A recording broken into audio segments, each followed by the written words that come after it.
Ustadz, Ya. kebiasaan kami itu biasanya setelah terawih itu kita tadarusan Al-Quran, mengaji Ya. gitu. Tapi saya pernah lihat ada orang yang tidak sholat, tiba-tiba langsung sujud. Oh gitu. Tidak sholat kok sujud, itu gimana itu?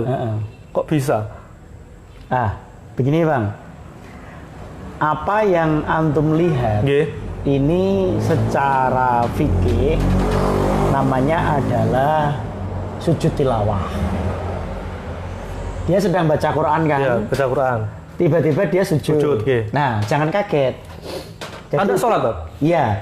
Ini di dalam fikih namanya sujud tilawah. Dan ini adalah sunnah Rasulullah Shallallahu Alaihi Wasallam. Berarti artinya, itu bukan perkara baru ya? bukan perkara baru. Memang disyariatkan ketika membaca ayat-ayat sajadah, yaitu ayat-ayat yang di dalamnya ada perintah untuk sujud. Itu sekitar 15 ayat yang disepakati oleh para ulama. Ketika seseorang itu membaca ayat-ayat sajadah yang jumlahnya sekitar 15 ayat itu, tiba-tiba membaca ketika tilawah Quran, maka disunnahkan untuk bersujud. Ini memang sunnah. Nah, dalilnya di mana? Ini guys. Yang pertama ada di dalam Al-Quran, yaitu surat Al-A'raf ayat 107. Idza yutla alaihim yakhiruna li asqani sujadan. Apabila Al-Quran itu dibacakan kepada mereka, mereka itu menyungkurkan wajah dan bersujud. Nah, Rasulullah Shallallahu Alaihi Wasallam itu juga bersabda, jika anak Adam membaca sajadah, ayat-ayat sajadah, maka setan akan menjauhinya dan menangis. Setan kemudian berkata, celakalah aku, anak Adam disuruh sujud, dia pun bersujud, maka baginya surga, kata setan. Sedangkan aku sendiri diperintahkan untuk bersujud, namun aku enggan, sehingga aku pantas mendapatkan neraka. Ini pengakuan setan ketika melihat ada seorang muslim, baik muslimah, membaca ayat sajadah, kemudian dia bersujud, maka setan menjauh dan menangis. Ini disabdakan oleh Rasulullah dan hadisnya sahih, diriwayatkan oleh Imam Muslim. Dari Ibnu Umar, Nabi Shallallahu Alaihi Wasallam pernah membaca Al-Quran yang di dalamnya terdapat ayat sajadah. Sedangkan aku sendiri diperintahkan untuk bersujud, namun kami pun ikut bersujud bersamanya. Jadi Rasulullah membaca ayat sajadah, kemudian ketika itu beliau bersujud, kami pun ikut bersujud bersamanya, sampai di antara kami usul-usulan untuk mencari posisi, ya, tempat. Nah, ini juga dari 3 dalil ini, maka membaca ayat sajadah disunnahkan untuk bersujud. Ini sunnah hukumnya, Bang. Sunnah dalam arti itu adalah bagian dari syariat yang dicontohkan Rasulullah. Dicontohkan oleh Rasulullah. Tapi apakah wajib hukumnya? Tidak. Meskipun para ulama berbeda. Kalau Imam Hanafi menghukumi wajib, tetapi Imam Syafi'i dalam mazhab Syafi'iyah menghukumi sunnah muakkadah.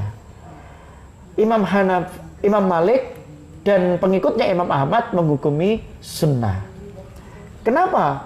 Karena begini, ada riwayat. Pada hari Jumat, Umar bin Khattab radhiyallahu an pernah berkhutbah. Ya, pernah berkhutbah. Yaitu membacakan surat An-Nahl. Sampai pada ayat sajadah, beliau turun untuk sujud. Dan manusia pun ikut seketika itu. Ketika datang Jumat berikutnya, maka beliau pun membaca surat yang sama. Tak kalah sampai pada ayat sajadah, beliau lantas berkata, wahai sekalian manusia, ketika telah dilewati ayat sajadah, barang siapa bersujud, maka dia akan mendapatkan pahala.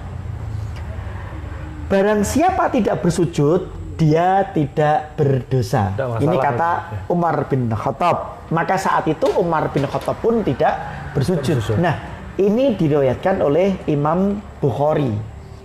Dari riwayat ini, maka apabila membaca surat sajadah, sesekali sujud boleh, sesekali tidak sujud boleh.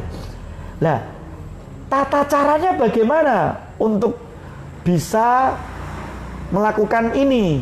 Nah, para ulama memberikan keterangan. Yang pertama, posisinya adalah terbebas dari hadas dan najis. Harus suci dulu ya? Suci. Okay. Yang kedua, jumhur ulama mengatakan harus menghadap kiblat kalau bersujud.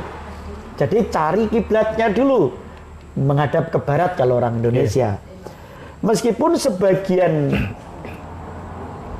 ulama, yaitu salah satu ulama Saudi Arabia, diantaranya adalah Syekh bin Baz, juga termasuk Syekh Utsaimin, itu mengatakan tidak harus menghadap kiblat. Tapi ulama internasional yang sudah masyhur namanya di kalangan para ahli ilmu, yakni Syekh Wahbah Az-Zuhaili, itu mengatakan jumhur ulama ketika seseorang itu sujud tilawah, maka dia diharapkan menghadap ke kiblat. Sebagaimana kayak sholat gitu. Sebagaimana sholat, kan ini bagian dari sujud. Sujud yaitu menghadap ke kiblat. Ini fikih yang diterangkan. Nah, para ulama berbeda lagi.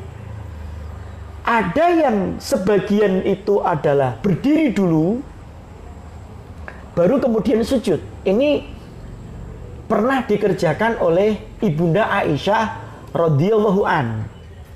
Jadi Ibunda Aisyah radhiyallahu an ketika melakukan sujud tilawah itu berdiri dulu. Kemudian dia baru sujud. Sujudnya cuma sekali. Kemudian bangkit. Allahu Akbar, turun. Allahu Akbar, bangkit. Selesai. Pas sujud itu baca sesuatu enggak? Baca. Nanti saya akan bacakan. Nah, yaitu bacaannya kalau menurut Imam Ahmad bin Hambal adalah sebagaimana sujud biasa Pas sholat. pas sholat, yaitu subhana rabbiyal a'la, cukup hanya itu, atau subhana rabbiyal a'la wa bihamdi. Ya, kalau pengen mudah ini. Tetapi kalau merujuk dalam madhab Imam Syafi'i yang dikuatkan oleh Imam Nawawi, itu kan perintah untuk sujud tilawah ada dalam surat Al-A'raf 107. 107. Lah, doanya ada di surat Al-A'raf 108. Yaitu subhana rabbina in kana wa'du rabbina lamaf'ula. Ini doa ketika sujud tilawah. Angil ya. Kalau enakan yang sholat. Ya. Pada intinya itu. Tapi ada yang sebagian mengatakan kalau sujud itu diakhiri dengan salam. Maka semuanya ada dalilnya. Pengen pilih berdiri dulu kemudian langsung sujud, boleh tanpa salam, atau langsung sujud dengan salam, boleh. Tinggal pilih caranya. Tinggal yang pas di hati gitu. Ya, pas di hati. Semuanya ada dalilnya dan semuanya diatur oleh ulama. Itu sujud tilawah, dan ini disunahkan, Bang. Ketika baca Al-Quran melewati ayat-ayat sajadah. Seperti itu. Nah, jadi sujud tilawah itu adalah sujud yang disebabkan seseorang membaca ayat sajadah yang hukumnya adalah sunnah. Maka jangan kaget jika ada orang yang tiba-tiba sujud saat membaca Al-Quran.